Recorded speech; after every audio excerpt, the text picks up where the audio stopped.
ninth episode of Accurate Hunts.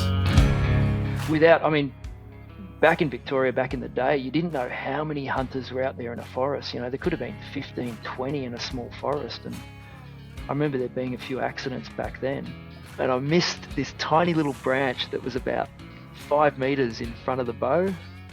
And as I sent the arrow, and I've got it on film, you can see it hit the branch, this tiny little twig, and it sent the arrow 2 meters off. I want to challenge you to my favourite meal, which is also necko, which you take the whole neck from just in front of the shoulders. So you cut it straight either with an axe or with a saw, or just cut the whole neck off and then cut it off at the back of the skull. And take the whole neck home and then cut it into like 2-inch steaks, basically, with the bone in it.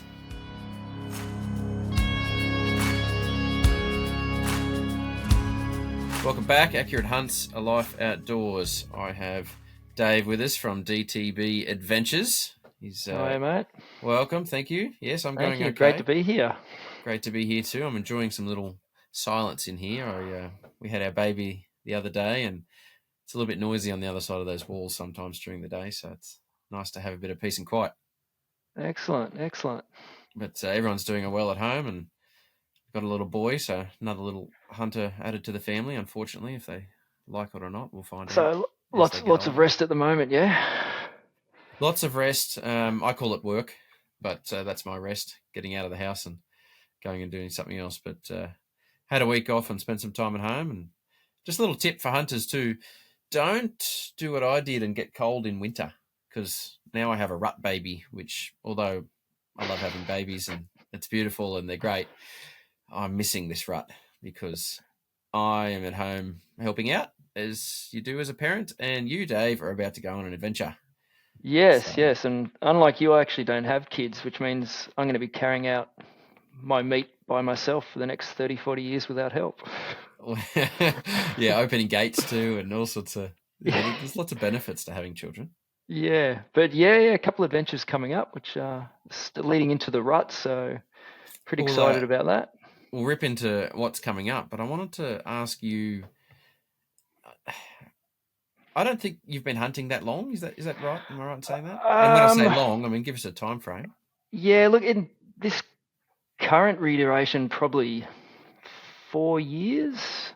Right. So just after COVID, I got back into it, but I grew up hunting back in the 90s, in my early 20s, and then all through my childhood with Dad, rabbits, foxes, things like that. So hunting's always been on and off, but I ended up moving to Lord Howe Island for a few years and let the license expire. And it wasn't until I got back to Sydney that COVID hit, had nothing to do. So I sort of got my license again, got the guns transferred back from Dad's name back into mine, and got stuck straight back into it. Would you say that growing up period was a time of shooting more so than hunting? Foxes and rabbits and things like that?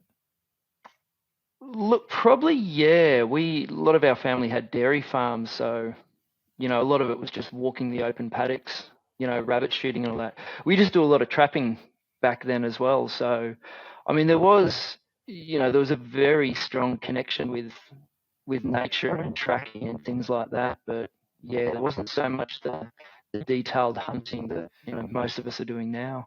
Was there money in the trapping? Were you guys doing it for skins or meat? No, just for fun and for meat for ourselves. So Dad had always grown up doing it with his father, so it was kind of a bit of a family tradition that we kept it going until the dairy farms got sold, and of course then we sort of tried to move into sambar hunting, but in the 90s you only had one book as a resource and ex-army surplus clothing, so we weren't that successful. We got honked a couple of times, but that was it. We were fly fishermen, so it was only sort of a passing hobby back then. What was the one book of reference? Walking the Mark, Ken Pierce, I believe it is. Okay. But back then they were so hard to get that one of us had a copy, and so we'd each keep it for 2 months, and then we'd pass it from one person to the next to then read it. So it was a pretty beaten up copy, but that's all we had. There was nothing else that we could find. It's an interesting time, pre-Facebook, pre-Google, pre-phones. And I don't want to say better, but I kind of feel it might have been in a lot of ways but then also restrictive in, you just said then, access to information. Yeah, I mean, everything was so analog. Like you'd actually sit there with your paper map. So I used to get a paper map and get the contour lines and cut little sections of wood on a scroll saw, and then make a 3D model of the mountain range, and then fill it in with putty. And then when I'd go to the spot, like, I mean, Avenza maps, you just throw pins on, but back then it was actually a 3D map that I had in my room that I'd physically stick pins in this 3D map when I'd find wallows so yeah, very, very different. That's an incredible difference to what most people are running. A little GPS and dropping pins, and here you are in your bedroom playing with Yeah. Well, that's getting back into hunting now. Like I couldn't believe the change. Like, I mean, the navigational systems, Venza mapping and all that, which was, basically a free service.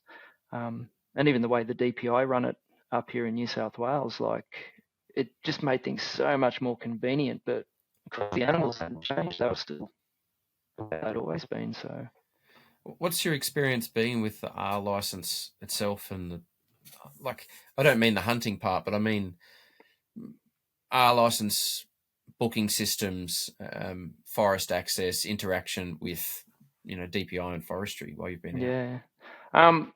Look, I'll be honest, I'm probably going to get crucified for this, but I love it. I think it's a great system. I mean, I got mine during COVID. I got the gun license and the R license. Did the course online. Got my R license. Booked my forest as soon as COVID finished. Sort of had a forest. Went out there. When I've had to contact the DPI, they've been great. So I think it's a great system, and I think it's a really fair system as well. So it gives everyone the opportunity to get out there. They're in a forest, there could have been 15, 20 in a small forest. And I remember there being a few accidents back then, but at least now, like, there's one forest I've got coming up soon, and there's only 2 of us allowed in it. So it's Don't say that, because now everyone knows which one it is.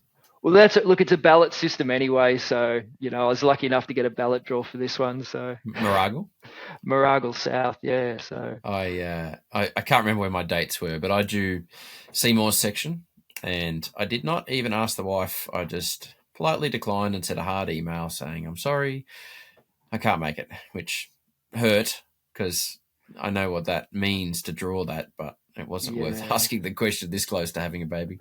I think that's some pretty strong cosmic credit you've earned yourself there. Like, I hope so. I talk about, I mean, like you said, you don't have kids, but I talk about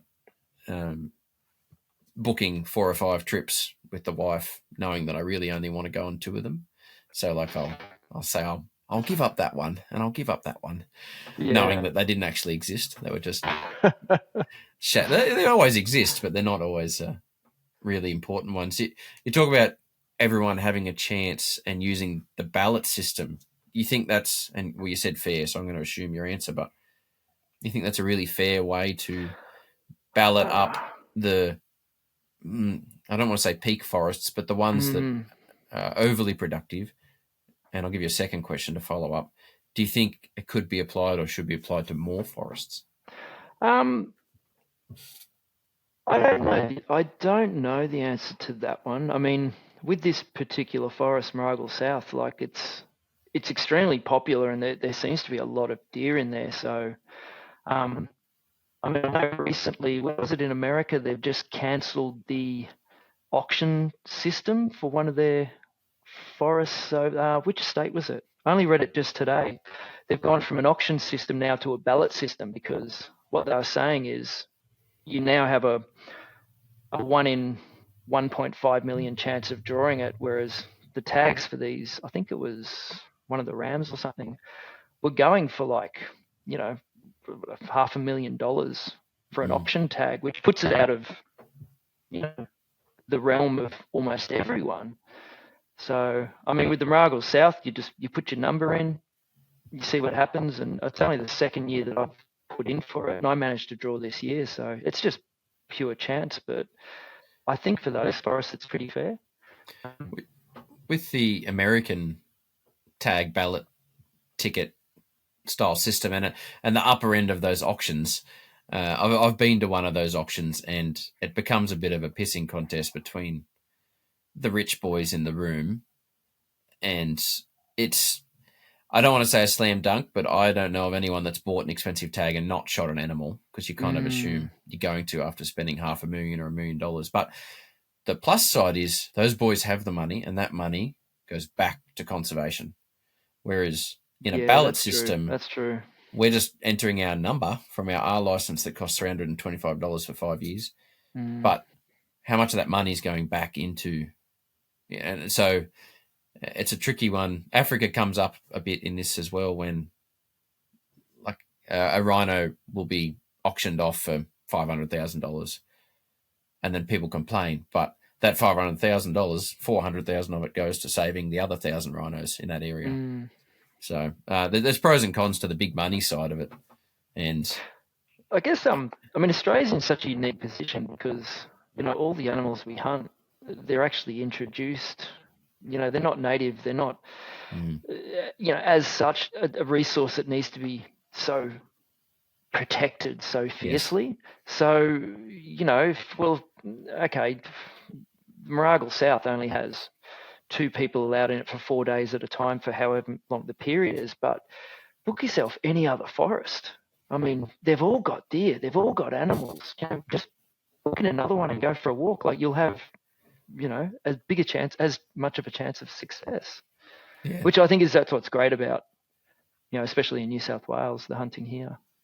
Have you spent much time looking at the harvest returns? Is that something you use? Yeah, when I started, I was obsessing over them to the point where I actually had spreadsheets set up.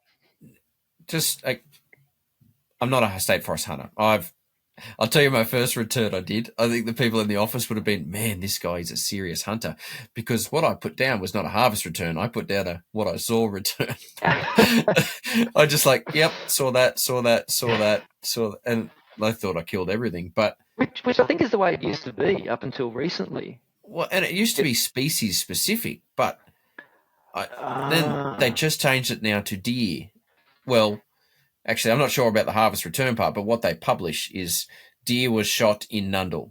It doesn't say how many over a monthly period. It just says deer was shot. And I think they had to remove the species thing, and for a mixture of reasons, but some people were saying they saw hog deer in Nundle, or, they saw Chiddle in Oberon, or just a mixture of misidentification and maybe messing around with the system. But then they removed the species from it, and now it's just a little bit generic. But and I think, to be honest, I kind of like the fact that the harvest returns only have that there's deer there, because if you're a deer hunter, there's been deer that's shot there, but as to what it is, that's part of the fun. That's the challenge.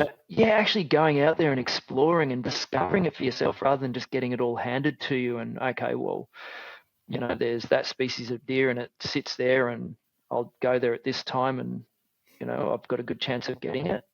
I mean, one of the forests I was looking at last year, I spent 10 months walking around it, and I physically didn't see a deer until the last day of the hunt after 10 months.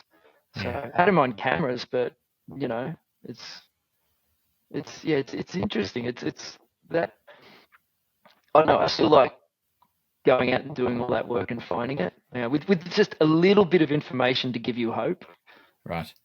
So I think the harvest returns are good. Yeah. So we're using your harvest returns. What about, and you're saying you're using topographical maps. What's your mapping system? Are you running a handheld GPS, or you run your phone, or? So I just run Avenza through my phone, but with a subscription. But I also use Google Earth extensively before I go. So I'll do all my e-recking, for lack of a better word, on Google Earth, and then map out all my my hardwoods, my clearings, my likely feed gullies, possible areas of transit, all of that, using the little shaded box you can create on Google Earth, and then transferring that file to Avenza.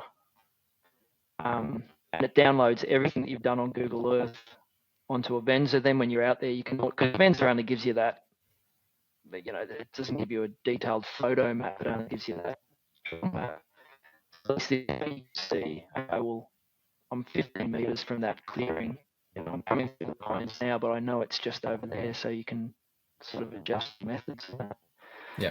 But I don't think Venza's not that expensive. I mean, I've got 30 or 40 different maps on it at the moment. And they've been pretty well used. Yeah, they're getting pretty worn, pretty dog-eared. But what was I saying? Yeah, with the Avenza, you can only have, I think, 2 maps with the unpaid version. Mm-hmm. So the subscription definitely helps you if you're bouncing around a lot of different forests. When I had the unpaid version, I actually lost all my pins a number of times because I had to delete a map to then put on a new map, and I was like, oh, that's 9 months worth of work gone. Like, okay, back it up. And how much did you say it was for monthly subscription? I think annual? It's annual. I can't remember off the top of my head. It wasn't excessive. It was definitely well worth it. I mean, especially for people just running a Venza, which I've found is fine. I haven't needed anything else so far. So yeah, right. And I've seen a few people. Hey, I went to a state forest, didn't see any deer. Can someone recommend another one to go to? Like, do you think that the state forest situation and that being your reason to hunt, some people are quick to lose interest because it was so easy to get into it. Then they're like, oh, this is not so interesting. I didn't shoot anything. And then they sort of either drop out of the sport or move on to another forest and don't give it that time. You said then you did 9 months or 9 trips and only saw one at the end.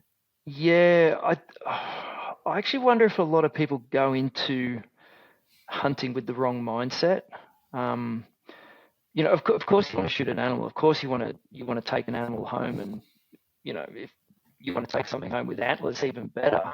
But if you go out there just with the mindset of just exploring, I'd always done that as a kid out in the forest, just wandered around for hours, just exploring, and you never know what you're going to find out there. So it could be, native mice or, bowerbird nests, or just, there's so much out there to find. And I think when I go out to a forest, it's always just to see what's around and what I'm going to find. And then if an animal or an opportunity presents itself, then more's the better. I think that way you're never actually disappointed with the trip, even if you come back with nothing. Like, I keep orchids and stuff like that, so I'm quite into my native orchids. So, I can be walking around in the rain for 3 days without an animal, but you'll come across a native orchid and you'll go, well, trip's done. Awesome. I'm happy. Like, that'll do it. Yeah, so, I saw a meme the other day that was someone had sent their mate more sunset photos, and he's like, oh, so no deer this trip? And I saw you put a reel up the other day, and I can't remember where you were, which one it was, but you had orchid, like part of the video was flowers, little purple flowers. And one thing, the first thing that crossed my mind was, I mustn't have seen anything. It was when you were chasing Sambra, I think. Down in Victoria, yeah. The I'm going to geek out here. The veined hooded orchid, which is a native orchid of Victoria, which I didn't know either. I sort of found this flower and photographed it, then researched when I got back, and I'm like, oh wow, that's a pretty cool little orchid. Do you have I'm going to go off topic here. We are an outdoors podcast, so flowers, fall into it. Do you have the plant identification app? No, I don't. I've tried a couple of those and they've never quite worked. I've got a fencing customer who has the paid version, and I'm assuming it's similar to Avenza. You get the free one; it's a bit and his is to the point where it says you need to add X to that plant, and this is what the plant is, or that plant needs this, and this is what it is. Like it's a proper one. Anyway, what happened? So he'd done that the day before because we'd asked him a question about a plant. I was just making conversation, and he comes out the next day wearing Daffodil Day socks. And I said, can I use that app and see if it works on your sock? And it worked out that it was a daffodil, but it said it needed water because it was just a picture of a daffodil on his sock. But you need that while you're out and about. Yeah, I've tried a couple of them, but I think it was an American-based app, and I think it Struggle with the natives. I was looking at a gum tree and it told me it was an oak tree or something, and I was like, oh, I don't think this one's the best app. So Right. yeah, I It'd be haven't. nice to have that for deer sign or deer species, and it just from a teaching education point of view. I mean, it's a bit tricky because you've got to be up close to do it. But I saw the other day, and like not coming from a judgment point, if this person's listening, they shot a deer and posted it in a group that I'm in, and it went on for a couple of days, and then he reposted it a few days later and said, "My mate told me this is a red. I thought it was a fallow," and he'd shot a red hind, and he just thought it was a fallow because he didn't know the difference. But if you had an app where he could take a photo and it would identify it for him, that worries me a little bit with people not super being aware of species. But again, it's just a new learning situation. And I think I mean, is that the same? You know, you only know when you know. I mean, the amount of times I've been caught out with different things at the very start. I mean, the scat identification, I think, is one of the big things. Oh yeah. I mean, I've been look at a lot of goat scat, and it kind of looks like deer scat if you look hard enough. Yeah, and like I've been lucky that I got brought up sort of chasing after kangaroos and wallabies and all that. So you already had an idea of, but when you're first starting, I think especially after COVID, like a lot of people got into hunting. Meat Eater was that huge thing on Netflix that just took off, and that's what spurred me to get back into it, watching the Meat Eater stuff. But you know, people have watched that maybe don't have an outdoors background. Mm-hmm. So they got their license and they got their guns and all that, and they're going out there, but they're learning bushcraft as well as learning hunting.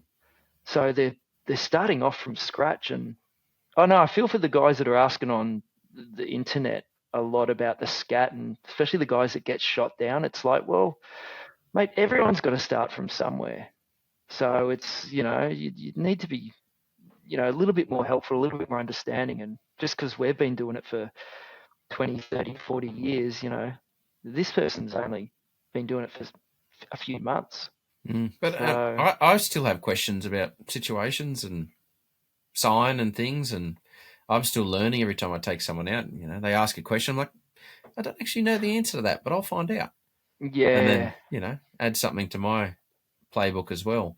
I think the being shot down on Facebook, and it's an unfortunate part of that beast and what it is. And I think it's tricky, but there nearly needs to be a safe space for those questions. And I'm not sure if you're part of a club or not, but I feel that is in hunting clubs.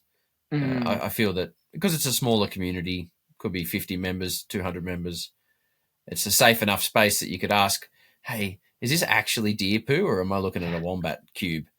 Yeah. And not be shot down, but be constructive. So I think those people getting shot down are just asking in the wrong place, and maybe should reach out to a smaller community more so than Hunting Australia Facebook page. Or yeah, absolutely. Yeah, I think, look, mentoring is, I think, a very, very important thing. I mean, in hunting, and I think like my partner and me are also climbers, and you know, the way we got taught climbing back in the day was we had mentors. Mm-hmm. You know, that the climbing community now doesn't have as strong a mentors because of the gym climbing culture. Yes. So all the new climbers don't have that experience, and they're getting shot down for the similar reason that the hunters are, because you know, they don't have that safe space to sort of turn to ask, you know, silly questions. So you had your parents and was it uncles or so growing up as your mentors? Hunting, it was yeah, my father, not so much my uncles, more just my father. So in the outdoor, he was a big outdoorsman, a big bushman. It's funny that you brought up the mentoring thing. It's just been in the last week or so, but so I didn't have anyone self-taught. I had a guy who got me into shooting, I would say, but I took him deer hunting and he had no idea. Like he's just a shooter, farm shooter. So firearms was fine, but our local hunting club is doing a mentor, sort of a beginner and mentor paired program where they pair you up with someone for a few months. And I want to, Alex Sering, Wild Food Meister. I know he's at home with his clicker. This is about the 5th episode I've mentioned him in a row, and he's home keeping tabs on that. But he's sort of created this program, and it's a funny one because now it's just for me, it's become a challenge between the mentors to see who can. Not so much about the student; it's about how much we can mentor each other, and not mentor, but how much we can do. But I feel that it's an interesting way forward, and I'm a firm believer in education in the hunting stuff. I think teaching other people, and I think people get scared about giving away spots when you're mentoring, but it doesn't have to be that. You could take someone to any state forest and teach them sign. It doesn't have to be your spots and your forests. And I think that really needs to happen a little bit more. And I don't know how that happens. Yeah, I've had a couple of people approach me and they're going, "Oh, can you take me out at some point?" And I'm like, "Well, how about we pick a forest that neither of us have gone to, and we'll start from scratch? Because then I'm seeing the forest for the first time. You're seeing the forest. We're discovering what it is, and I think that's a good way if people are afraid to give away their spots. I mean, there's that many forests to choose from. Just choose one that neither of you have ever been to, and start it from the absolute first step. Do you think that the forests closer to Sydney are the traditional ones that get smashed? I hear that a lot. Just over the Blue Mountains, and then that whole ring 3 hours around Sydney is really heavily hit. Have you found that? Depends what you mean by heavily hit. I mean, foot traffic. I wouldn't say success as far as shooting, but foot traffic. Foot traffic, yes. I mean, I think you look at the booking system, and it's Friday to Sunday. I just booked out on everything that's within 3 hours of Sydney, and then you got the middle of the week, which is empty. So they do get hammered during the week. During the weekend. But that's not to say that there's not still heaps of game there. I mean, yeah, there's, like I said before, there's deer in every. I don't think I've been to a forest that I haven't found deer in yet. It just depends on how much effort you want to put into and how much time you want to put into finding them. Do you think the numbers of hunters, using Australia as an example, they say that 90% of the community live within 2 hours of the beach, right? So there's this whole section in the middle that doesn't really get touched. And do you think that forests are a bit like that although they're getting a lot of traffic, 90% of the people that are going there aren't going further in to areas that are a little more productive? Oh, 100%. Yeah, absolutely. I mean, I've even seen a few of the local closer ones where, you'll just have people just driving around in their four-wheel drives on the tracks, on the outskirts, just all weekend, just driving around. And I've had it where I've been sitting only 200 meters in from the track and just listening to four-wheel drives going up and down and up and down. And I think 10 minutes after the last four-wheel drive went past, one of the biggest pigs I ever shot just came trotting out 35 meters in front of me and just dropped him. And I was like, it's not even that's the center of the forest that's the untouched. It's the one that's just off, the easy path tends to be. So you don't have to go far. I mean, I'd like to do the trips where you hike, for miles, backpack in, spend overnight, park a car. Only because I have a forester and I literally can't get any further in. A forester will take you, so I have to walk. But I find, the game it's not that far away from the popular areas. Right. But yeah, they're definitely the center of the forest tend to be better, I find. And there's the hot tip from Dave. Go to the center. Geographical. I use an example when I'm teaching about a zone of influence on an animal. And I would say that your pet dog, pet cat has zero zone of influence, meaning you're right up on them, touching them, and they don't care. And then a deer, I would say, on a private property with low impact, low pressure, would have a zone of impact of 100 meters, meaning that you could get to 100 meters before it starts to really get alert. And I'm just using that as a round figure. But my limited experience with state forest hunting, and just from talking to hundreds of people that have been to state forest, is that the zone of impact of an animal in a state forest is much wider. So they're a little bit more alert for a larger radius around them. Have you found that in your experience? Yeah, absolutely. I mean, I think state forest hunting definitely like hones your skills a lot more than perhaps what private land hunting does, only because the animals are hyper aware. I mean, you watch fallow in a state forest and they just never, their heads never stop moving. Their ears are just going the whole time because they're just aware of every tiny little movement of sound. Mm. But most of the deer that I shoot are between 35 and 80 yards. So I don't tend to take any shots further than that, and most of them are around sort of 40. But I'm a big sit and wait sort of guy, so I like to sit there and just get in there hours before, settle in, get everything nice and quiet, make sure the wind's right, and just then let nature do its thing around me. I got 2 sit and wait questions for you. You haven't listened to the last episode I released, but we talked about.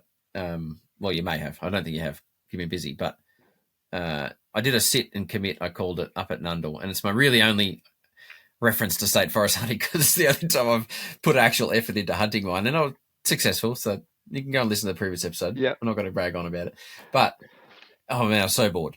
I was drawing things on the ground. I had no reception, so that was killing me. I was drawing things on the ground. I was organising photos on my phone. I was playing with ants crawling on my legs. I had, sorry, it's not the only time I've done it. I did it when I was hunting hog deer down on Snake Island with a friend of mine, Yannick.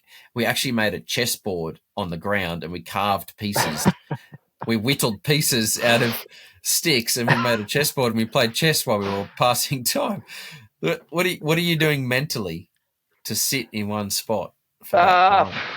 Other than taking pictures of orchids. Yeah, taking pictures of orchids, making chessboards, organising photos, playing Candy Crush, like all those sort of things. I mean, because I take the cameras away with me too. Like I spend a lot of the time, taking photos and capturing video while I'm sitting there. Mm-hmm. So I'm always watching for any birds or insects or anything that sort of pops at you to sort of keep you sort of amused. But yeah, look, I got to admit, it does come a lot easier with age. I mean, I'm getting a bit older now, so the sitting and patience I'm finding a bit easier. 4 years ago, though, I was one of those guys that you park the car, you walk for 16 hours, you don't stop. You get back to camp, you sleep, you get up again, and then you walk for 16 hours, cover as much forest as humanly possible, which I've found moderately successful. But then, of course, as you got to know that forest, because you traveled so much, then you didn't have to move as much. You started learning to know, well, okay, that's the more productive spot. That's where I've seen more signs. So then you can start narrowing it down, and by the what are you looking for? Like, what would indicate to you a spot to do a sit and wait?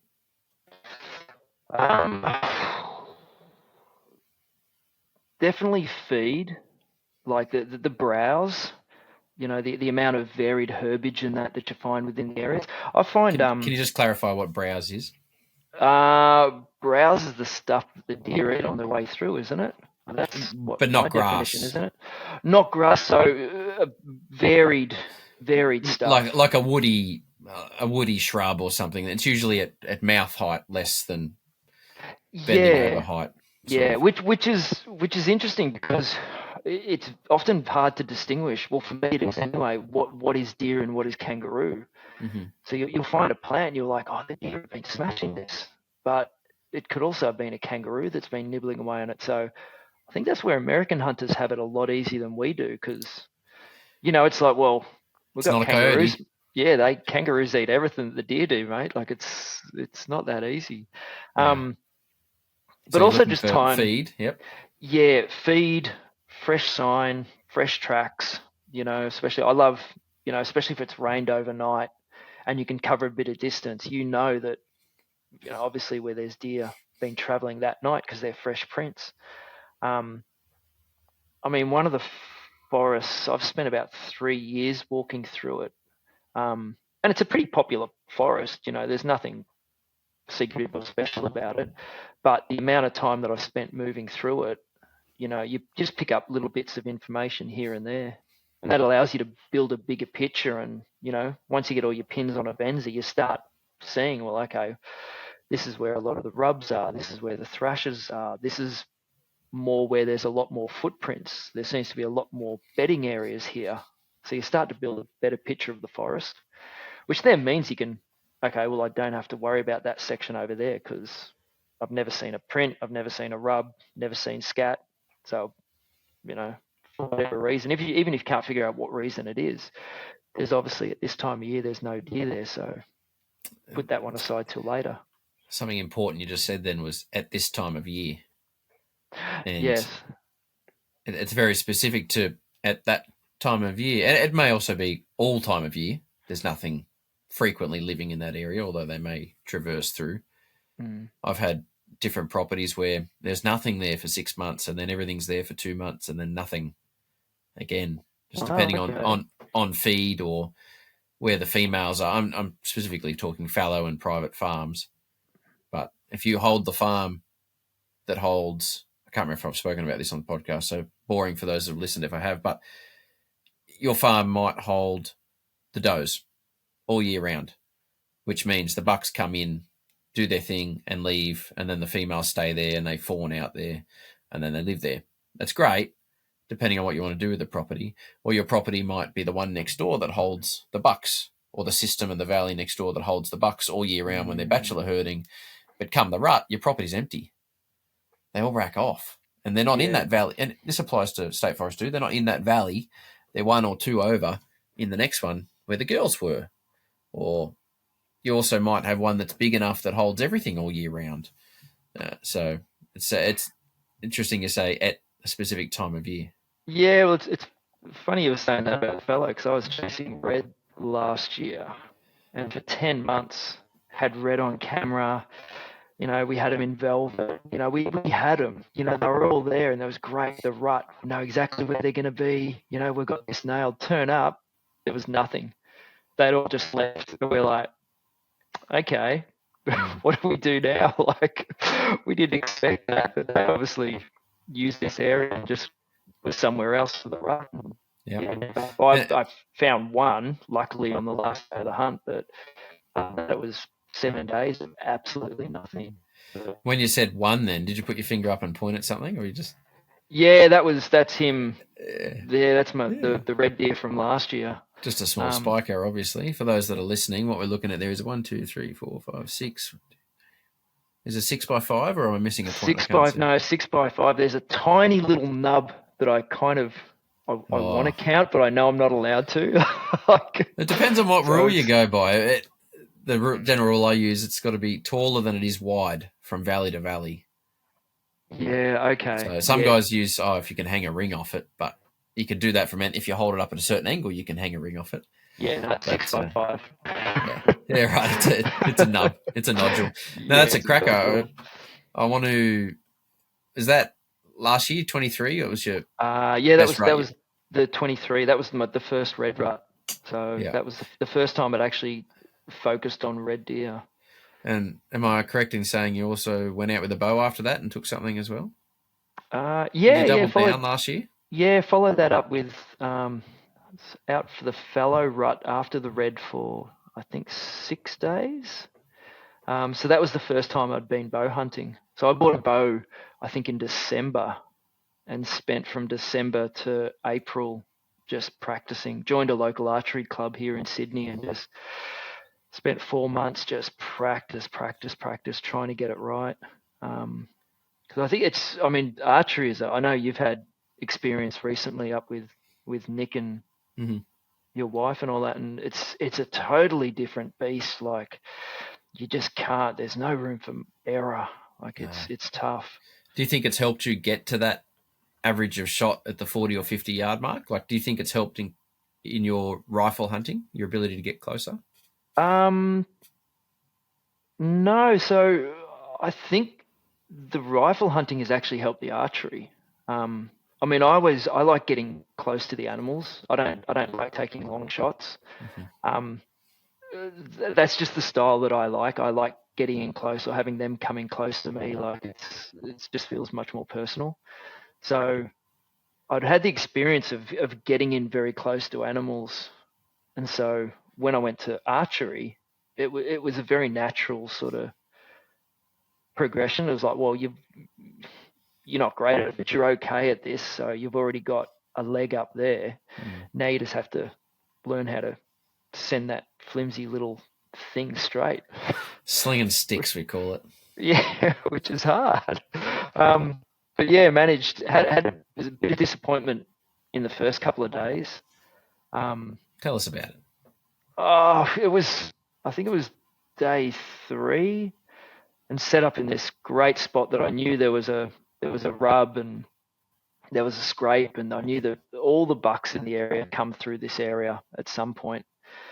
So set up really nicely, and then sure enough, this nice little spiky thing came in, sat broadside at 30 yards, and I'm like, all right, drew back, and it was looking good. And I missed this tiny little branch that was about 5 meters in front of the bow. And as I sent the arrow, and I've got it on film, you can see it hit the branch, this tiny little twig, and it sent the arrow 2 meters off. Like, and the animal didn't know what had happened. I didn't know what had happened, but the second arrow knocked. And then I was just so freaked out by what happened the first one that I just rushed the shot and ended up putting a bad shot on the animal. It got away. I spoke to a few people and they said it wasn't a lethal shot. It shot it really high. I think it missed the spine and it went right up high. It ran off and I never found it. The blood trail stopped. There was no more blood. So I'm hoping it was okay. But yeah, that was the first shot that I'd had on an animal with a bow. So it wasn't the greatest way to start. And do you remember the feeling? Not the second shot, because that's different. Do you remember the feelings of the first shot? Like, are you someone that would take in those moments? It's like, well, what was my heart doing at that time? Or are you just focused on the animal? I was the heart was going. Yeah, that was definitely. I mean, the excitement leading up, seeing this animal coming in, and knowing that I'd have a chance. Like, can we call it buck fever? Oh, absolutely. Yeah, well, let's call it spiky fever. So it was a little, not quite a big buck, but absolutely, it was buck fever. You know, and because it was the first shot with the bow, which I think a lot of hunters have with their first animals. Like, it doesn't matter how many animals you shot with the rifle when you're using a new method. You know, it's nerve-wracking. So yeah, I mean, I would like to say without the twig it would have been a perfect shot, but who knows? Like, who knows? Well, maybe the buck fever stopped you seeing that twig, and maybe it's definitely something you'll do now is clear your shooting path. Look, quite possibly. And the 2 hours that I spent clearing the shooting path before I sat down, like, obviously wasn't clear enough. You need to do some more tree removal skills. Yeah, absolutely. So you're sitting on the same spot. Did you just stay there? No, so ended up moving around. The weather turned quite nasty, and it was that period last year where those really strong winds came through during the rut.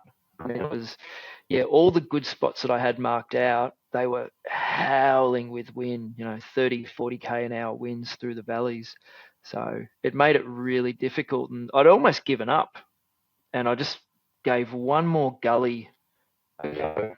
So I'll just go for a little walk, and you know how it is. You walk and you just hear croaking in the distance, and you're like, there's something out there.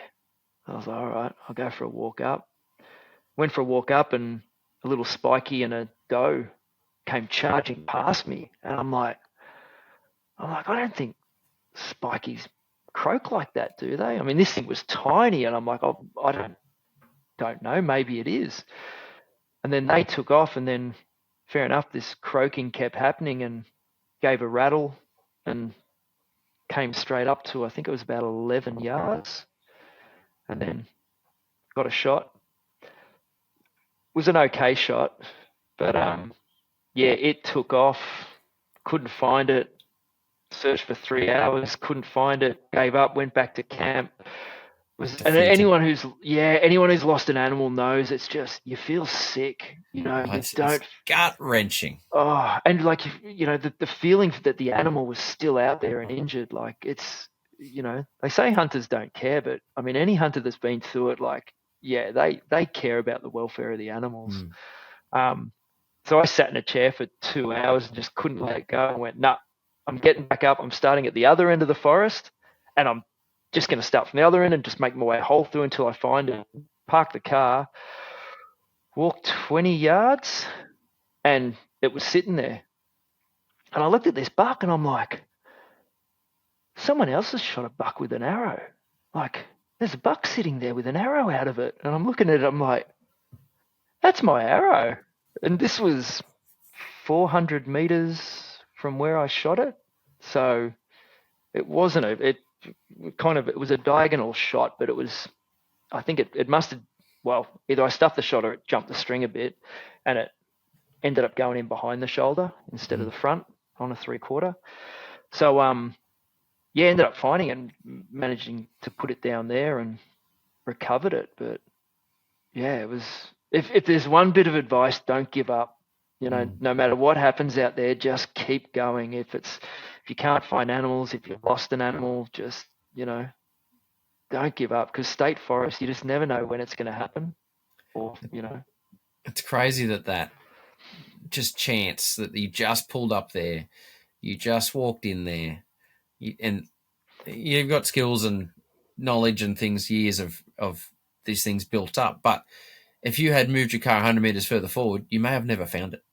Absolutely. And those things perplex me a little bit. The series of things that have to fall into place for everything to work. And this happened, again, talk about it on the last episode, Jack shot a fallow buck.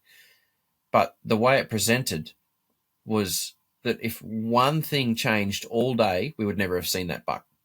It was like, it was just on the side of a hill in a little hole through these blackberries, and we spotted it when we were passing it on the track.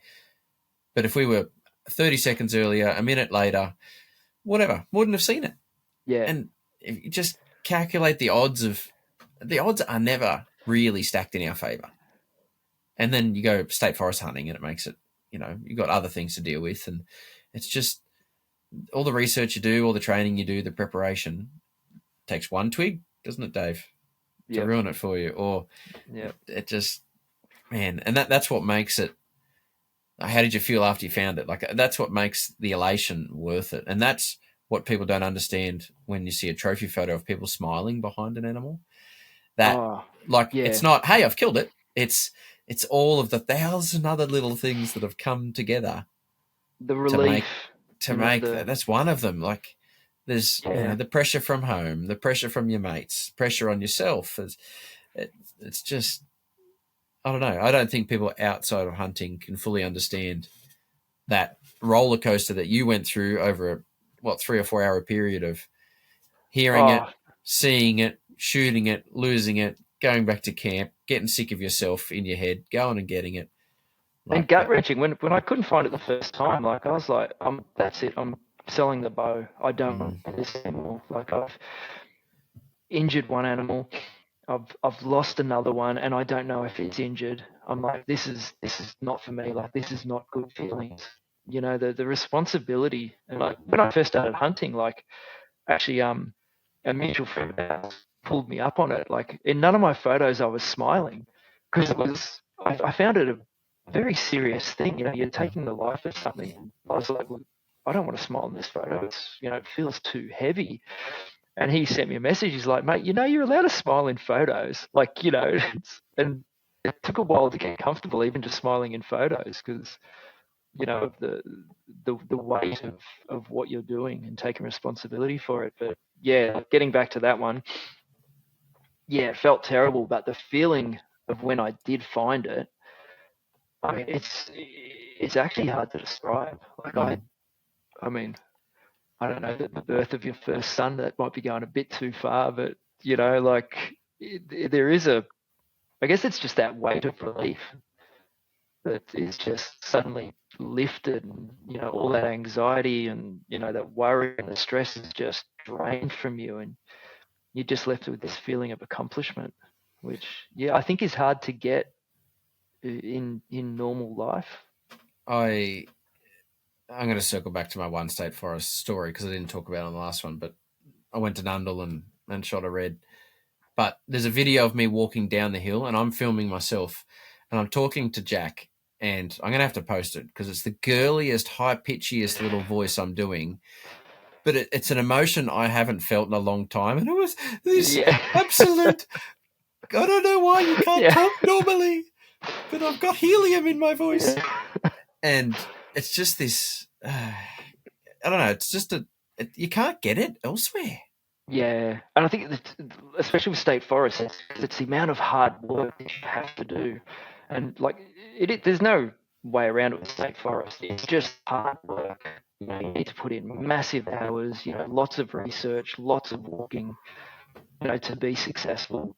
So when you are successful, the weight of all that work you've done in the past, suddenly is everything's validated. Validate, absolutely. I mean, when I got that red deer last year, like I'll be honest, I started crying. Like I had it on camera. I had to turn the camera off because I started getting all choked up. It was 10 months of, serious work. I'd probably nine trips out to this forest just doing recce's.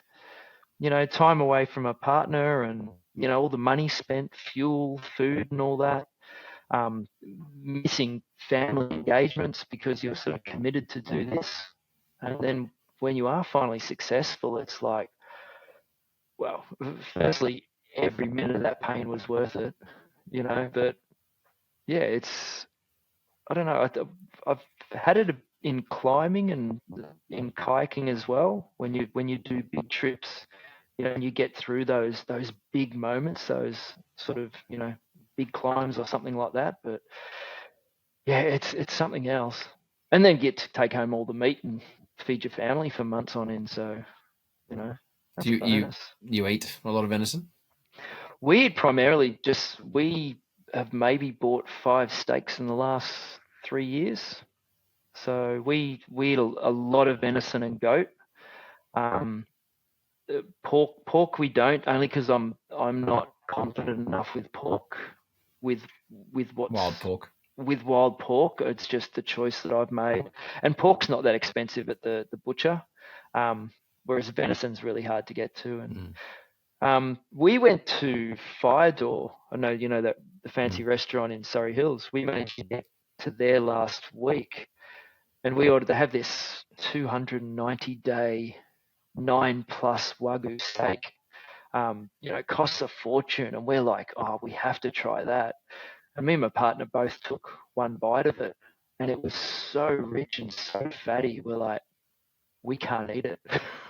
It's like we're so used to venison now, and like that lean meat and that flavor. It was completely wasted of it. So, did you finish? Did you take it home in a doggy bag? And I forced it down. At that price? Yeah, it was an expensive forced meal, but yeah, it's interesting eating so much venison. That call it state forest Wagyu. State forest Wagyu, yeah. It definitely doesn't have fat on it unless you're doing the velvet sort of stuff. Have you shot anything or shot much in velvet? No, me and a mate shot a fellow a couple of weeks ago, a really good stag, and that was covered in fat. Like he was primed up, ready for the rut. But I don't know. I've been told that there's one of the enzymes, one of the omegas in the deer fat that turns it rancid a lot quicker than manufactured.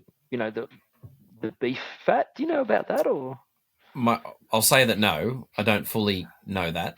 I have briefly listened to a little bit about it, and it was Meat Eater podcast talking about it, and they were saying that even venison fat left on in a freezer will still go rancid over time. Right. Because fat doesn't fully freeze like in a freezer, like meat does. It's less moisture content. So I don't know the answer from an Australian point of view. One thing I find with fatty deer is the cap doesn't stay on anyway. Like you can't cook. Yeah. You can't have a nice chop with the fat on it because it falls off. Whatever the joining layer is, I think it's called fascia or fascia. Yeah, But fascia. it's just non-existent or super fine, and you end up losing it. And I don't think I don't trim it off. I cook it with it on there, and then it falls off. But then at least you get some of the flavour in it as it renders down. Oh, okay. And then so I leave it on there, but it's only for looks in the photos, basically. My favourite cut of a fallow, like a fatty fallow, is shoulder, because they actually lay on fat from, this is my experience again, not, it's just my learnings, not studied, but they lay on fat from the front back. So if you get one that's just starting to lay on fat in like November or December, it'll be fatty, through the neck and shoulders, but less over the rump and loin. And it's not until the end of the year or the end of that growing season where it's their rump and their tail that puts on the last bit of fat. Yeah, and right. I'm not really sure what it is. It just seems to be this wave that works its way through. But the shoulder has a lot of intramuscular fat. It doesn't get the cap on it, but it lays it down inside the muscle. So it turns, because shoulders traditionally, really nice slow cooked, but you can get away with a little bit more, less slow cooking in that fatty period, because it just has this intramuscular moisture that helps it stay wet. That would explain, because I'm going to get crucified for this, but the front shoulders we minced, and we've been eating that, and we're like, this mince tastes different to the other mince that we do with the fallow. So that would be it. The just fat a slightly higher fat content. Yeah, because when we do mince, we don't add any fat whatsoever. I know people add pork fat or pork belly to it, a percentage, but we find it's just the straight mince is fine. Yeah. But that little bit of fat, that's interesting. Okay, I'll have to remember that one. Useless information for you. So, but you said you like goat meat. Now, one thing you get, I disagree with it, but the comment is, goat stinky billy. Stinky billy meat, it's unusable. Or I've seen some of the photos you're sharing, and you're not shooting little billies. You're shooting bigger billies. Yeah. You're still harvesting meat and noticing a flavour change, or do you think it's a handling? I think it's a handling thing. I know when I first started, I took a couple of goats and a fallow, and my partner, when I proudly bring it home and cook it up and my partner would eat it, she's like, this is disgusting. This is horrible. And then it wasn't until much later that we learned it was through the handling as we actually process the meat. So, I'm a big advocate of wearing the gloves and skinning it back and taking that skin right back and then changing the gloves and then working on the meat so that absolutely nothing is cross-contaminating. Do you change your blade or change a knife? No, but I clean it. I clean it. Yeah, absolutely. Whenever I change, even when I change the different parts of it, I'll clean the blade. Even if it is just a wet wipe, I'll give it a wet wipe down, just to just in case there's any little nicks in the stomach or that I haven't noticed, and cross contamination or stuff like that. But yeah, I find the fur, the skin and all that, touching that and getting that onto the meat, that's what transfers. All the billies that we take, we had Ali did a goat rendang the other night, and it was the best goat meal I've ever tasted in my life. And this was an old billy as well. So I think that's a bit of maybe an old wives' tale, or maybe as our knowledge is getting better and better, we're actually especially back in the day, no one knew, no. I don't know, it just always tastes like rubbish, but I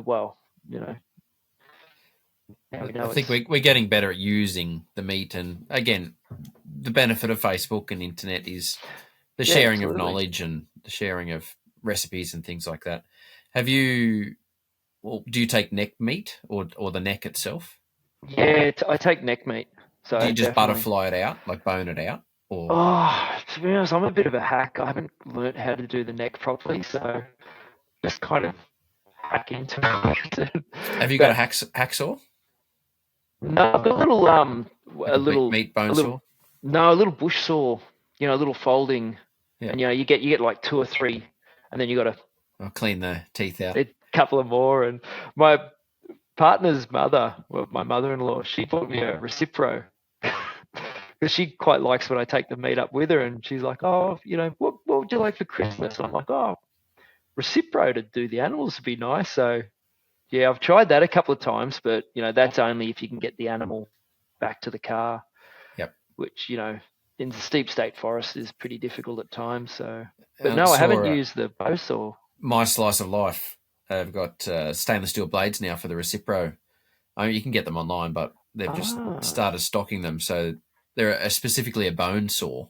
Yeah. So it's a different direction of teeth, from what I understand, and teeth per inch.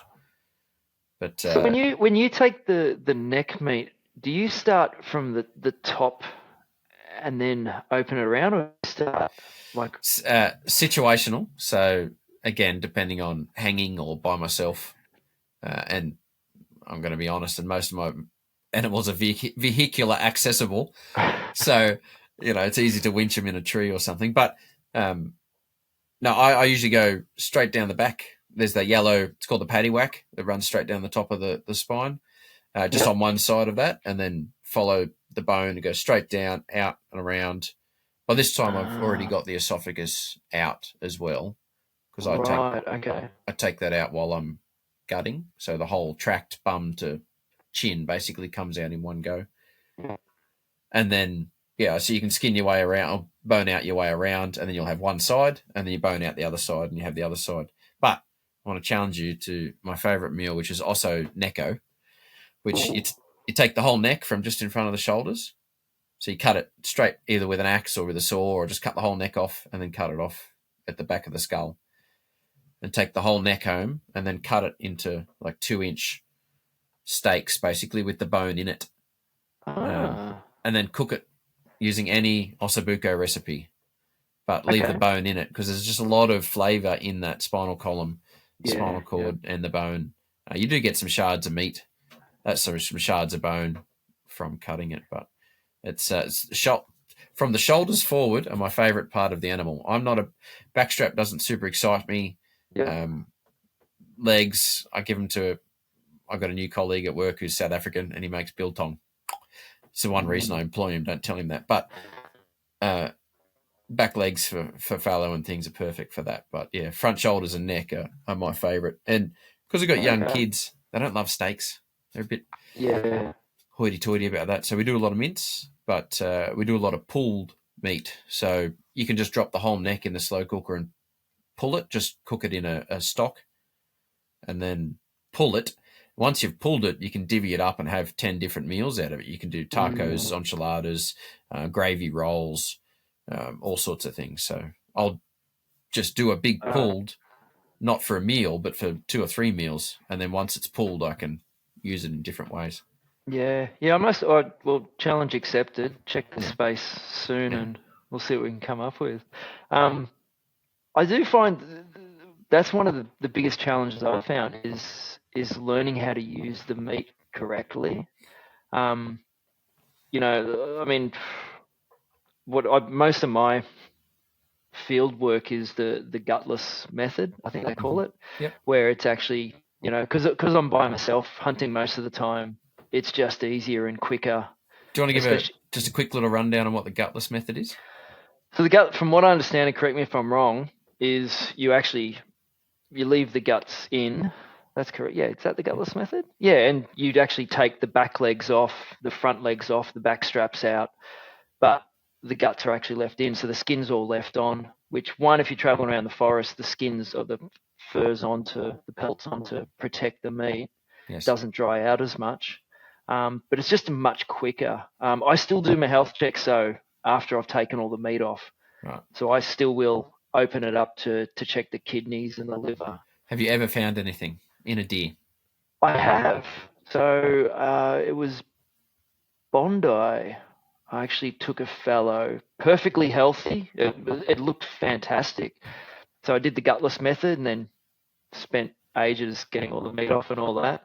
And then checked the liver, and it actually looked like it had liver flukes all the way through it. So those little grainy white grains of rice, sort of grains of rice and white discoloration all along the edge of the liver. I did keep the meat because I wasn't sure that was the rest of the animal looked absolutely healthy. Like there was nothing in the kidneys, the lungs looked all right, all that sort of stuff. There was no lesions. No emphysema, smoking, nothing. No, it was a pretty healthy deer. It was a modern deer. But then when I got home, I asked the question. I think there's a good Facebook group that does a lot of that animal health stuff. I think there's a guy in Penrith who runs it. Anyway, they were telling me that the meat's still okay, but yeah, it's the organs. Get rid of the organs, clean everything up. Yep. I have shot rabbits before where I've opened up the joint, and I think it's a worm that's specific to rabbits, and it's spurted all over the kitchen table. I mean, that was pretty confronting. It's entertaining. I was freaking out because it's the first time I'd experienced it. So I think I dettoled literally from the front door to the bedroom just in case. You were COVID-free in the house for a while. COVID-free. But that's the only thing I've found in the deer. Other than that, I've never found anything. No, I'm similar. I found one dodgy liver, but I don't know. Yes, they can get worms, right? They live wild, and it's not unheard of. But you know what kills worms? Cooking. Yeah. Cooking the meat. Like, it's not ideal, but you're not going to get sick from it. Again, please someone write in and correct me because I'm probably wrong. You may get sick from it. But from my journey and studies and exploration and things and conversations with hundreds of hunters, it's as long as you cook it. It's and the benefit of, again, staying away from the back end of the meat and sticking to the front shoulders and things, nothing's ever medium rare. I'm always slow cooked, 10 hours, whatever. Yeah. So everything's definitely, clear from that front. So it does make you. Sorry, when you hear guys from abattoirs talking, and you ask, some of the hunters are abattoirs workers and that, and you ask, oh look, is this a problem? They're like, mate, you should see what happens, and you're like, oh okay, well maybe it's something that we need to be worried about, and it's good to be concerned about it, but obviously, I think we're a bit too quick to throw caution, and I mean, you did the right thing from my perspective. You took the meat home and then asked the question. You didn't leave it, ask the question, and then go, oh bugger. Yeah, I could have taken that. I personally don't mind people leaving meat. I've been guilty of shooting animals and leaving them. It's each to their own. Everyone does their own thing. I do it less now. If not, I don't do it at all, really. I take everything, but I've got no issue with people that leave meat or take some, whatever. But I think you did the right thing by taking it home and asking the question. And just on the gutless method we were talking about, you said leaving the skin on. Just an explanation of how I would do that would be to have the animal on its back but legs in the air, and then I would take I call it the four wheels and backstrap. So I'd take all four legs off from that position, cutting straight through the fur. And in this stage, I'm not worried about hair. Like, you get hair on the exposed meat from cutting that open. You've got to cut the skin and things, but generally, once you make your first incision, most of your cutting's done from inside, so there's not too much hair. And then you take your four legs off, and then you flip it over and get the backstrap. So you do miss the tenderloins, but on a little deer, you're not missing much. Yeah, and that's you can go in and get them, but it's not. I've tried the tenderloins a few times, and like the amount of effort it is to get them. I'm like, for two sausages. Yeah, it is, and that's quite interesting. So one thing I learned was by taking the front legs off first, you actually get that better access to the backstrap. Yes. Because I've noticed, I do it behind the shoulder blade. It drops behind, so a lot of people will actually take it off too early. Yes. And miss quite a good part of it. So you can actually, if you take your front legs off, you can follow that. You can bone that all the way out, including your neck meat. It's not the same muscle, but it's the same path. Yeah. So essentially, you can take back straps off from the back of the ears all the way through to the pelvis. It's not the back strap, because it changes muscle names and types, but it is after the shoulders off, it's possible. It did. I actually learned that not that long ago. We kept wondering why the back strap kept changing, and there was sinew, and I'm like, okay, the back strap ended way back here. Yes. I've been going way the hell up. Talking about your butchery mates and guys in abs, I just, when I'm teaching, I explain it like beef, because everyone knows their beef cuts of meat. porterhouse, Scotch fillet, they all come from the backstrap, what we would call the backstrap. But that's two different muscles. Well, the Scotch fillet is several different muscles joined together, and there's always the tender one right on the side that's really nice. And then you've got the porterhouse section, which is just that large chunk of red meat, very minimal marbling with the fat cap. So, that all comes from what hunters would call the backstrap. Yeah. So that's your muscle groups changing through that. So, yeah. It is. I'd like to know more about the butchery side of it. I mean, I've done a few like field courses and that, but it's, I've been watching a lot of YouTubes from actual butchers to learn how to, how to bone out a rear leg, and then separate your muscle groups. And then now you've got them separated, how you, like it's a skill. Like it takes a long, I think the hunting it's a long is, video. Yeah. The hunting's almost the easy part of it. It's how to properly treat the meat afterwards. That's the real skill. It's nearly easier to go to your mates. Hey, you want a leg of venison? Here you go. There you go. There's your leg, and just give it away instead of cutting it all up. Well, actually, I have neighbours who love, not that are you allowed to be giving meat away? Yeah, we're all right in New South Wales. Yeah, cool. They love it. So every time I come back, I'll take a leg. They absolutely love the meat, which is great, and that's why you do it as well, right? So you can share success, and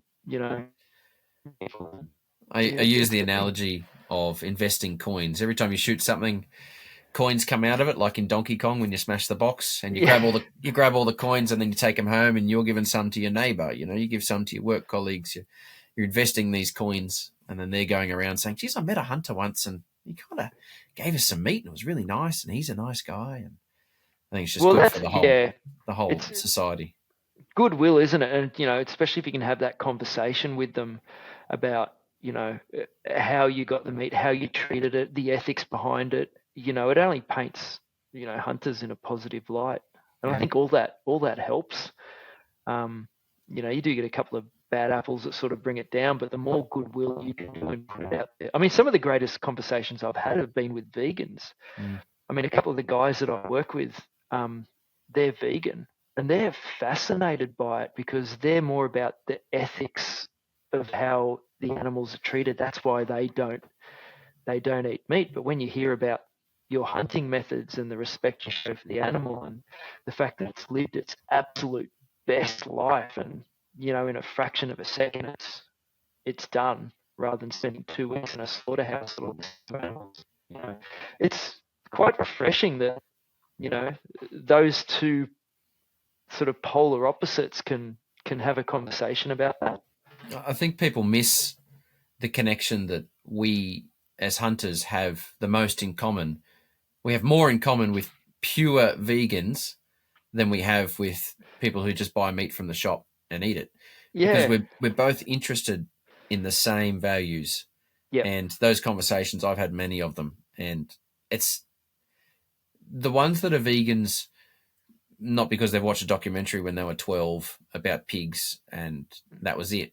The ones that are truly invested equally like we are in what we do and hunt and consume and the levels we go to, they're the same. They're the non-leather wearing, don't eat lollies with red in them because it comes from a bug. And like the ones that actually know and understand why they are the way they are, great conversationalists, because I can talk about hunting until my teeth fall out, and they're the same. And as long as they're respectful, and I haven't found one that isn't really, they don't like you killing things, but once you get past that fact of it,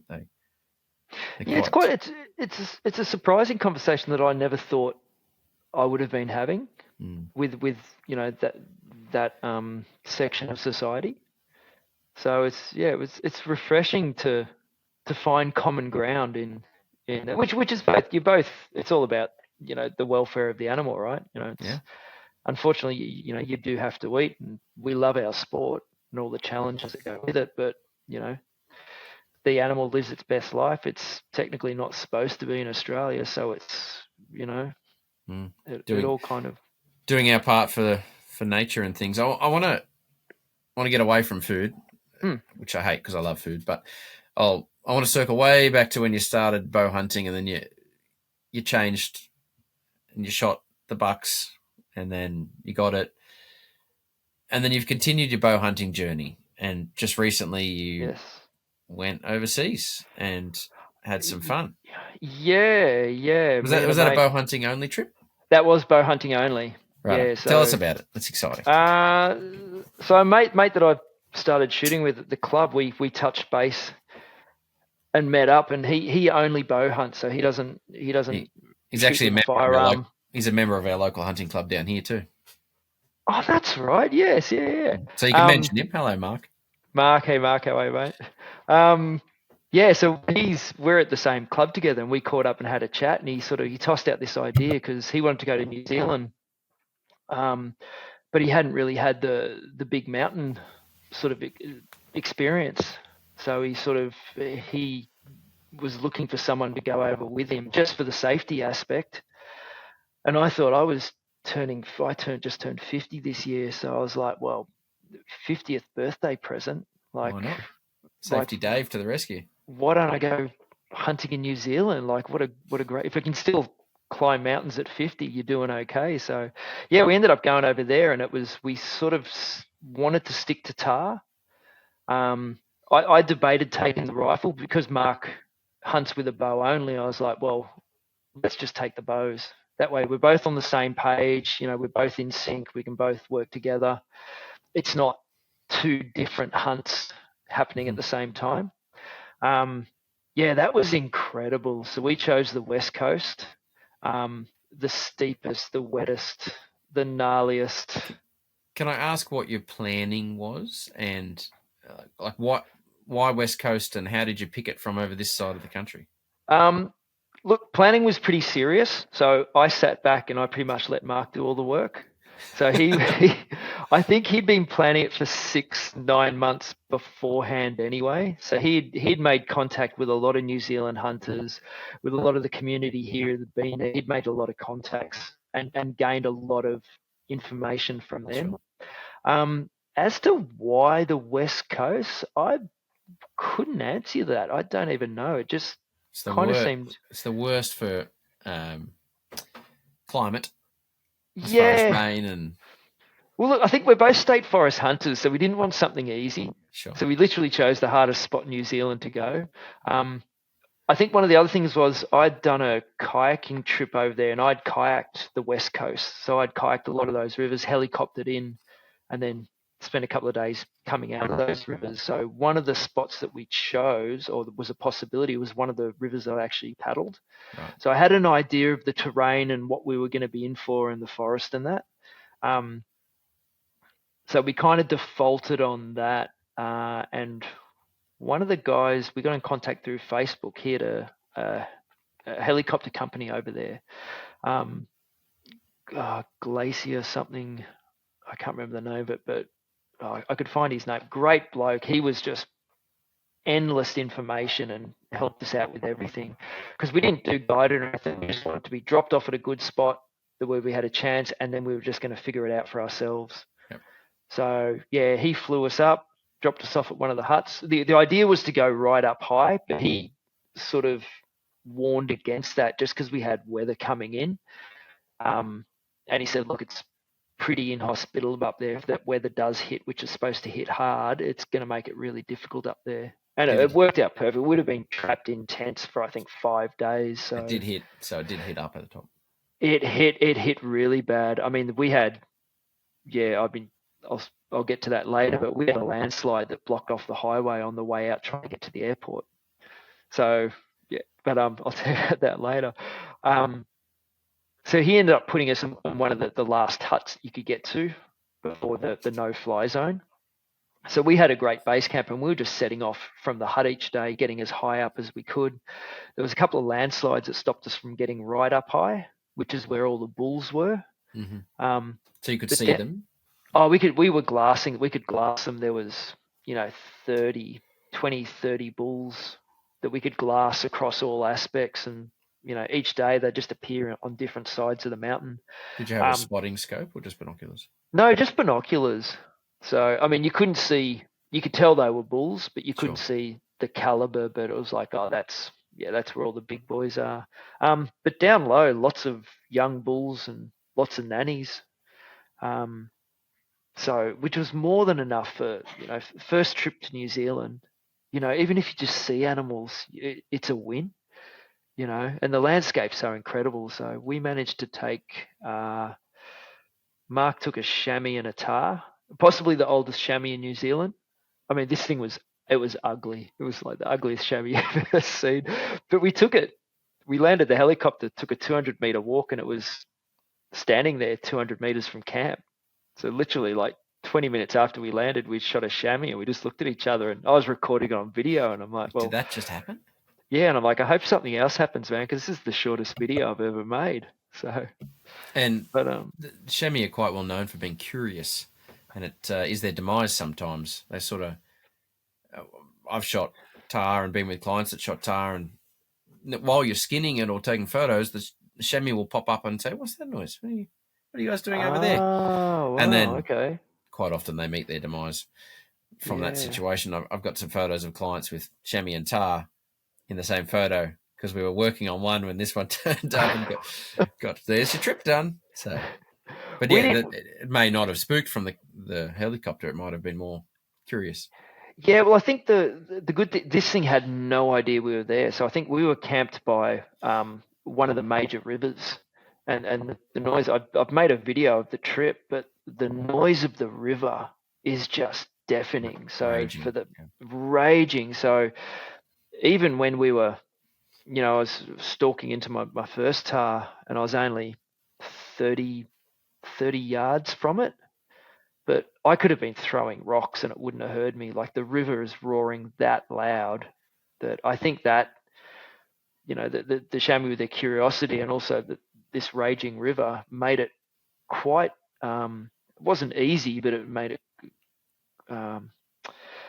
a lot more simple to stalk up on them, just because you could make a few mistakes. And you know what the talus and the scree's like over there. Like you hit one rock and it sends 40 down the slope. But yeah, that was a great trip. So we ended up with three tar and a chamois for the trip. That's a great first trip. Yeah, I think one of them is actually just down in here, so you can't quite see it with the light. But it's a bit light. You'll have to send us a photo. Yeah, but and we managed to bring them all back too, which was great. So we're in the hut. We boiled them out in the hut, got them all cleaned up, and coming through customs, they were fantastic. Any skins? Did you bring any skins back? No, we didn't bring the skins because they were only nannies and it was summer. The skins, not super pretty. Yeah. They weren't great. We only had chance at one good bull, which Mark was up on that one. That was a really pretty young bull, but the stalk didn't happen. He caught movement and took off, but that was probably the only one where we would have considered the skin. But I think then you have to have it treated and they send it over later, or I think it's a bit more of an ordeal, isn't it? Yeah, I'm pretty sure at the moment you can't bring green skins back from New Zealand, which means just salted. That's what they said at customs. They were like, "Yep, you got the skins," and like, "No, like okay, no worries. You've done everything right with the skull. You've cleaned it. There's no goopy bits on it." Yeah. So that was great. Yeah, so that was a great trip. I mean, that was a confidence booster with the archery as well, because it was okay. We went to New Zealand and we actually shot tar with a bow. Like that. We can do this.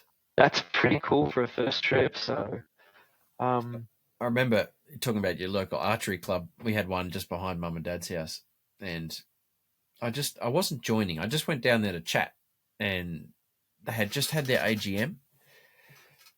And I said, they were talking about it, and they're like, "Oh, you hunt? Oh, we've got some hunters in the club. Yeah, no, we give an award out each year for, best bow hunter of the year." I was like, "Oh, that's pretty cool. Who won last year?" And they said, "Oh, George won. He shot 3 rabbits." And I was like, "Oh." And they're like, "Do you hunt?" I was like, "Yeah.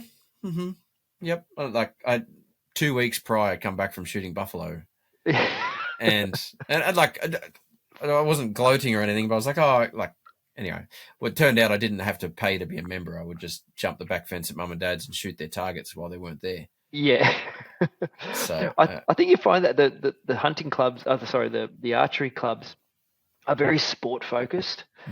it's like hunting and target shooting, at the target ranges. Like they're just a different beast. Yep. And you seem to be either one or the other. Like you go to the archery range just to practice and to get your sighting in, and then you go hunting, or you go to the archery club and then every now and then you shoot 3 rabbits. It's you don't, the two worlds don't meet that well. And the same with the rifle range. You go there to sight your gun in to go hunting, or you go to the rifle range and stay there because you like your PRS or your long range or whatever you're doing. Yeah, I think I think I went to I had to fulfill my obligations, of course, but I think the last time I sat down, I was like, 1, 2, 3, 4. Yep. Next one, 1, 2, 3, 4. Yep. Gun sighted. Right. I'll go home, guys. I don't want to spend any more money. It's expensive throwing bullets around. Yeah. What's your gun? What are you shooting with? Mostly 30-06. So I've got back in the 90s, I was lucky enough to get a Weatherby Mark V for a very, very reasonable price, which, look, if anyone's tempted to get a Weatherby Mark V for their first gun, like I would highly recommend not to do it, because you just think that all actions are that smooth. So then when you buy something else, you're like, oh, this is actually rubbish. But yeah, I've got a backcountry Mark V and also a 7mm08. So I sort of go between the 7mm08 and the 30-06, depending what I'm going for. Yep. What's your bow? The bow is a Hoyt Ventum 31. So it's a fairly short axle to axle. Yep. But yeah, I was lucky enough with tax last year that I thought, oh, what do we got here? I think mine's a Ventum. Yeah, Ventum 34. 30. Yeah, so I've got the 30, which is a little bit shorter. Which I thought with the state forest and all that and shooting through the pines, if that's what I'm going to do, like a shorter axle would be better. Being the first bow, I don't know if it makes any difference. I don't know if 34 would make me a better bow hunter. You might have shot over that stick instead of into it. Yeah, maybe I would have lifted up a little bit higher. How did you get the bow? Did you go to a bow shop or did you just buy online? Or yeah, so I actually went to a bow shop here in Sydney. Had a bit of no. So I actually couldn't get a bow through them. It ended up being quite difficult. So I ended up going to another bow shop. The other big one. The other big one, yeah. Benson's. And they just Benson's, yeah, if we can name stuff. Yeah. I was on my lunch break and just rocked in there, and the guy's, I'm looking at this, and he goes, oh, like that one on the shelf over there. And so they actually had it sitting there, and I was like, oh, okay. And I looked at my tax return and called the boss at home and went, oh, babe, do you think? She's like, if you want to go for it. So yeah. We ended up doing the whole thing there on my lunch break and picked it up 4 hours later, and we were ready to go. Cool. So I've always believed that, buy once, cry once. Yeah. So spend as much money as you can on the things that you have to, because you'll only end up buying it again 6 months later. Be it, rifle or wet weather, especially wet weather gear, packs, bows and all that. Just buy the good stuff to start with. Like, you won't regret it. Better to grow into something than grow out of it. Yes, good point. So yeah, that's why with the bow it was like, well, just buy something decent and hopefully that's it in the next 10 years. What pack are you running then? The pack, I'm running a Alps. Oh, what is it? I actually don't know now. Alps Outdoors Hybrid X. It's one of those. So it actually has I really like it. It's got a shelf system, and the backpack attaches to the shelf system. So it'll take a small sandbar, or it'll take a whole fallow buck on the meat shelf, and actually straps down really tight. And then you can attach the backpack comes completely off. So then you can attach the backpack over your meat. The reason I like it so much is the meat's against your back, so the weight is much better. I used to work in an outdoor store, so fitting backpacks was a passion. So, it was all about have the weight against your back, So Well, talk about that then, because I've learned a little bit about it and seen. There was one shop I was in the States, and I can't remember which one of the outdoors it was, but they had a model set up, and it was a L-shaped model, like a steel frame, and it was hinged at the bottom. And what it was showing you was it was a bit like those ads on TV where they move the weight around on the caravan to see where the wheels sway. And this was moving the weight around in your backpack to show where the weight was on your body. Yes. And how, whether it tilted forward or it stayed upright and put it all back down on your hips. So can you talk about using your background then? What tips would you use for fitting a proper backpack? So, I mean, one of the biggest problems I've find when people pack their packs, especially if it's an overnight pack, the last thing you need is your backpack and your tent and your sleeping bag. So they'll stuff all that down the bottom, which is large volume but very light. Then they'll have their stoves. Then they'll have their water and their food all up the top. So you end up with this top-heavy sway, which ends up, if you're walking for 4 hours with a top-heavy pack, the amount of energy that you expend, trying to compensate for that swaying motion of the pack, it's exhausting. So what I tend to find the best way is you get rid of all the packages, like get rid of the tent. The tent's folded flat down the very bottom. Then the sleeping bags are on the side with lighter stuff stuffed on the side, and the weight is sitting flat on the bottom of the tent and all the way up the middle, sort of, against your spine. I find it best. And then you pack your light stuff, like your clothing and that at the top. So you keep all your light stuff at the top of the pack. That way it's centered against your spine, so it's not pulling you back, like you're saying in that frame thing. It's not pulling you back. It's not tipping you over to the side. And having the pack fitted properly, like that seems to be the biggest problem. One tip is you'll notice, you got the shoulder strap that wraps over like that, and then you have a strap that sits up like that. People crank it so hard, and it actually pulls the shoulder strap back this way, which defeats the purpose, because then this part of the strap is not engaging in your shoulder, so all the weight's getting pulled here.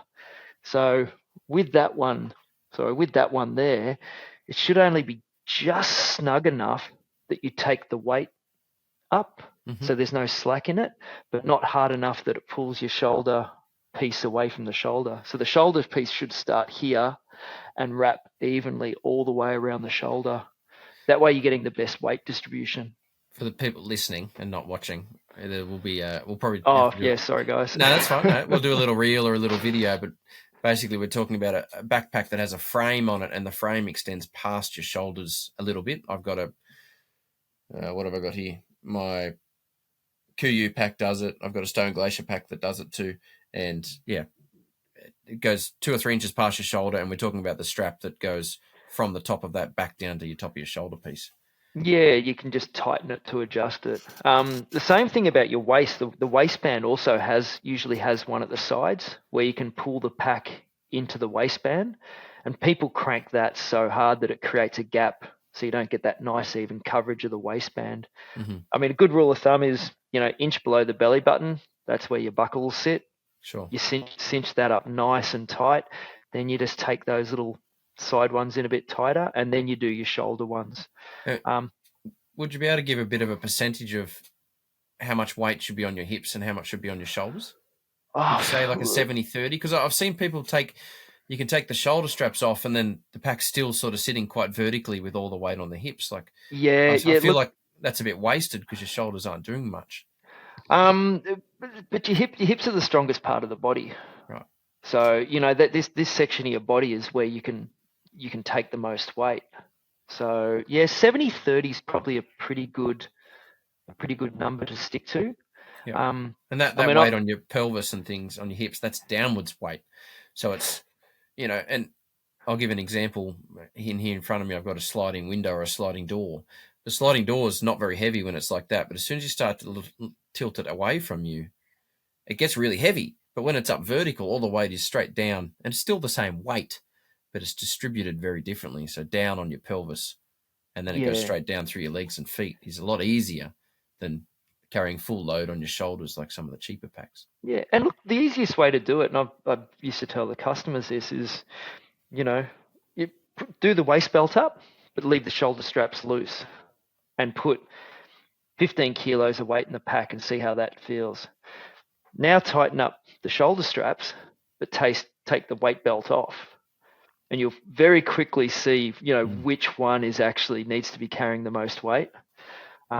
And also the one that joins the two shoulder pieces across your chest. Like, the only reason that's really there is just to stop the shoulders from working their way off the sides of the shoulders. Yeah. So you don't crank that. You just have it tight enough, just so the shoulders straps sit, and don't wiggle their way off the shoulders. I find that too. People crank that really, really hard, but then it's detrimental because it's pulling the chest in and closing it off. One thing on the buy once, cry once topic, but on the cheaper end of that, and I see it with a couple of Australian companies, New Zealand companies and whatnot, but the cheaper backpacks, I'm looking that way because I've got one next to me. It's a duffel bag type. So it's only fill from the top, which I'm not a fan of on a longer trip. It's fine for a day trip.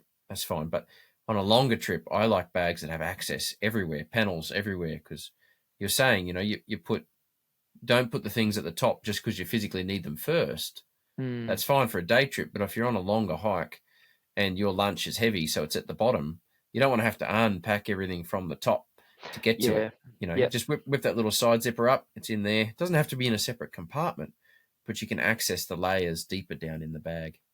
Yeah, my Alps Outdoors has a zip that, runs in a crescent shape at the front of it.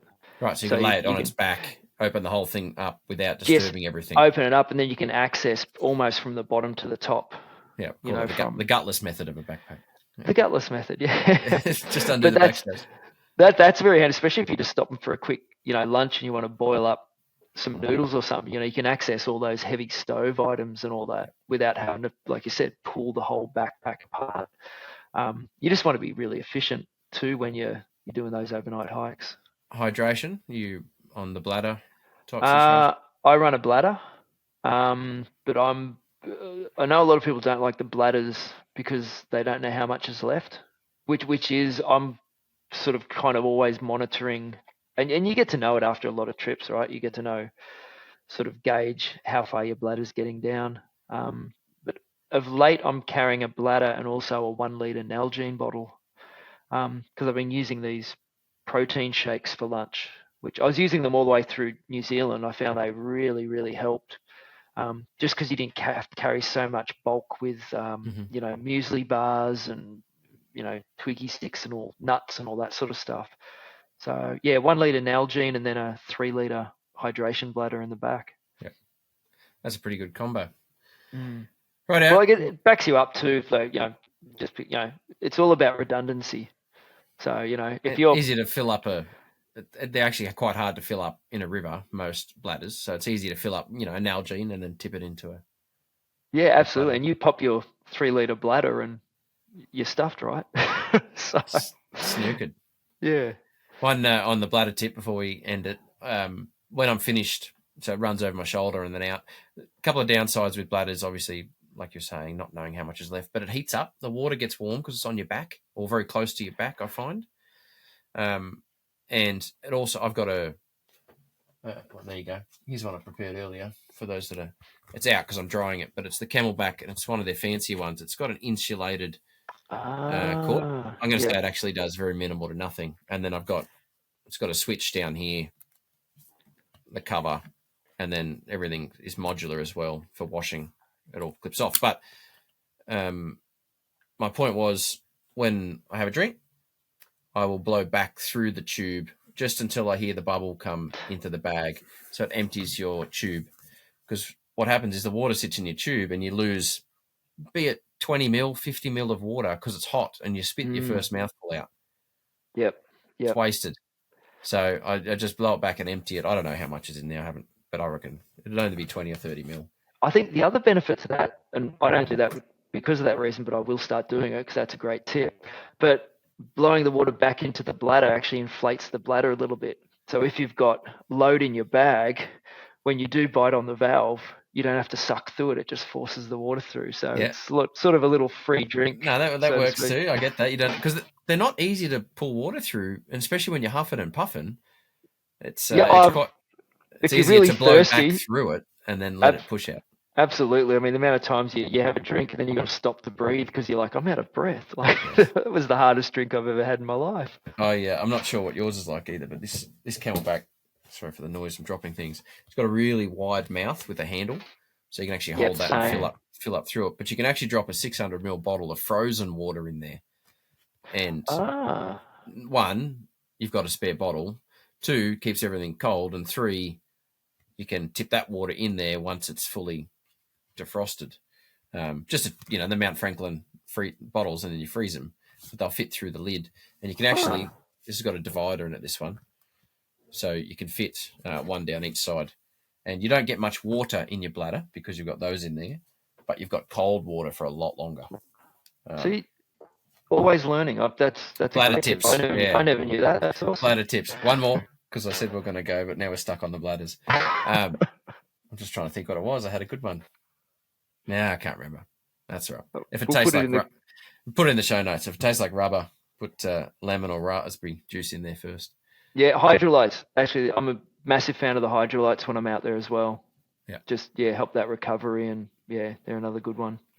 Rightio. Well, thanks for your time, Dave. We've covered a lot of different topics tonight. It's been fun. Thanks for having me. It's been great. And I haven't asked you about your upcoming trips because I want you to go and enjoy those and tell us about them when you get back, because I'm looking forward to seeing and hearing how this year pans out for you after last year's success. Yeah, hopefully it will. Otherwise, it's just going to be a beautiful armed bushwalk in the forest. With lots of photos of plants. Lots of photos of plants. Look forward to it. Right out. Have a good night. Thanks for listening, and bye for now. See ya.